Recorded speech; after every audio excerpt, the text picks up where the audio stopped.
ready to transform your Terraria world with entirely new adventures, items, and challenges. Installing mods in Terraria is simpler than you might think, and it unlocks a universe of community-created content to enhance your gameplay.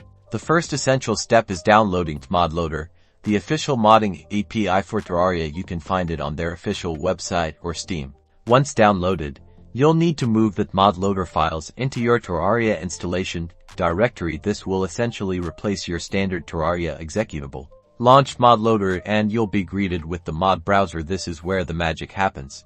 You can search for and download thousands of mods directly. Simply type the name of the mod you want into the search bar, and when you find it, click the download button. The game will handle the rest. After downloading, you'll need to enable the mods you've installed. Go to the Manage Mods section. Find your downloaded mods in the list and toggle the Enable button next to each one. Make sure they're all turned on.